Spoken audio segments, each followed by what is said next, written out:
Welcome to Subramani. This is again often asked question, especially in non-metro cities. As an entrepreneur, how do I earn more money and how do I look after my money? This has always led me to asking the entrepreneur far more searching questions than what he wants to answer. So if you are in a small business where you do not control the pricing or the collection, most small entrepreneurs get killed in in not knowing two things. One is costing and one is the importance of cash. So when a guy goes and he quotes, especially to a big company, a HUL or a Reliance, he will just bend backwards to get that order because he wants to tell the world that he has got an order. And those companies know it and they squeeze every penny out of it, and they will ensure that they make the payment to you late. So if you are a person with borrowed money, you struggle, and that struggle, unfortunately or fortunately, puts tremendous pressure on your cash flow. And then I get a query like this. So look at this question. I'm a 34-year-old graphic designer and I've been working for a long time on my own. For about 2 years I've been working on my own. Working independently has forced me to come to terms with a lot of bad financial decisions which I had taken in the past, and my ability to get new good habits does not seem to be very easy. Right now, managing my money with a variable income leaves me frustrated. Largely what he is saying is he has to invest money for his ATC. He finds that difficult. I paid a lot of taxes, and then which is the quarterly advance tax payments, making my PPF payment. I had to pay for my health insurance. I have an EMI which is going. I have small student loan, some credit card debt, and I also have to pay for monthly living expenses. I live with my wife. We do not have a children as yet.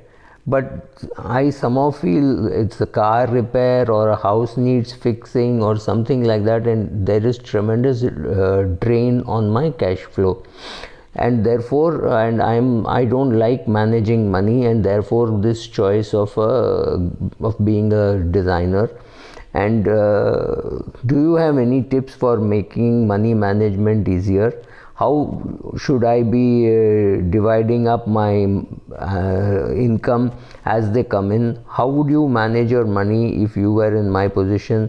I think my biggest problem is I feel left behind all the time, and I would love to be on top of this. Now, what is actually happening?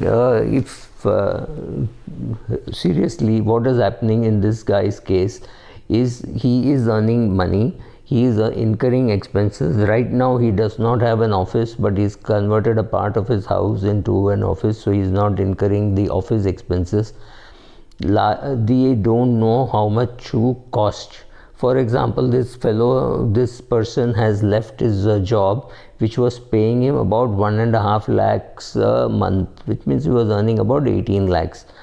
And 18 lakhs must have been very comfortable because he could take his holidays, he could do whatever he wants. It's a good amount of money to have. But then he shifted house. He is now paying rent because he's got married. His wife is an employee. She's working in one of the big four in consulting. She's earning well.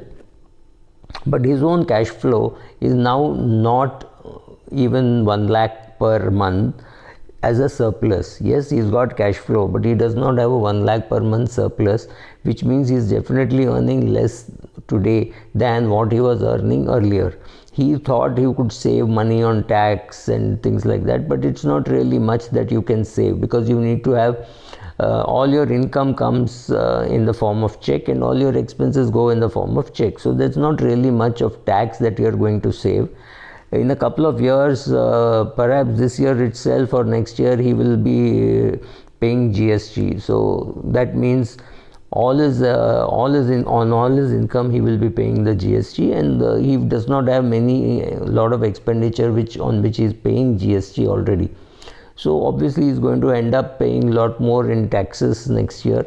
He has to increase his pricing. That is something which he is not doing. Most young entrepreneurs, 34 is not very young for a graphic designer, but yes, the ability to raise fees and ask for more money is a big challenge, and the fact that they do not know how to do costing, because costs are being incurred. His electricity bill is being incurred, his constant laptop upgradation and constant buying of new software, that cost is being incurred. His own time is being spent, and he may not be employed 24/7, right?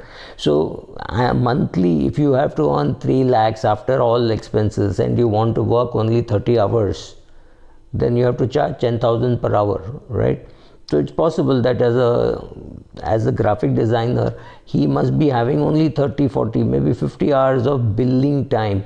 You are alive, you're active, you're meeting clients, you're doing work for them, all that's fine, but your billable hours are important. So your the monthly income that you want to earn divided by the number of hours that you want to work. So maybe you should charge 10,000 per hour. I have no clue how much he'll get paid, but if he wants to work 300 hours a month, then it's obviously 3 lakhs divided by 300, then it is 1,000 per hour, right? So whatever the numerator and the denominator, the entrepreneur has to decide. So you have to decide, sir, that how much you want to earn and how many hours you want to work, and estimate your total, your top line and your bottom line very well. See whether you can get 300 hours of billable time. I doubt it, right?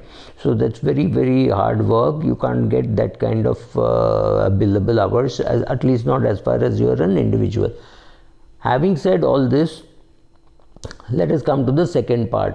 You should first of all go and get your KYC done. Now, if some good fund houses will do it online, others might expect you to walk down to their office.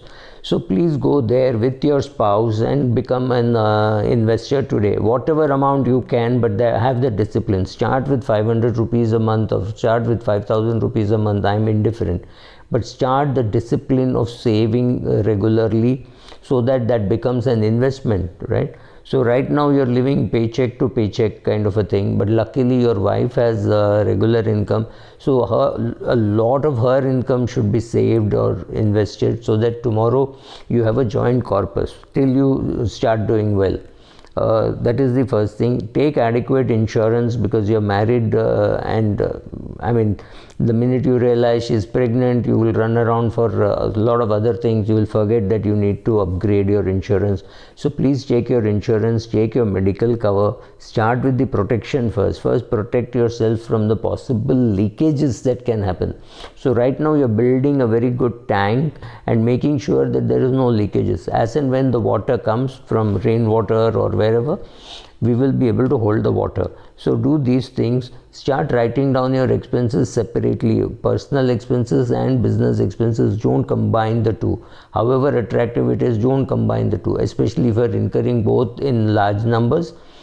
Please don't combine the two, because tomorrow it could become even more messy. Having done all this, you're up and running, you started. But make sure that you keep pushing the envelope. Make sure that people are told that this is your, arrive at your total cost, arrive at the number of hours you want to work and see how much. So if your client says 5 hours work and you're charging 2,000 rupees per hour, then it has to be a 10,000 rupee bill.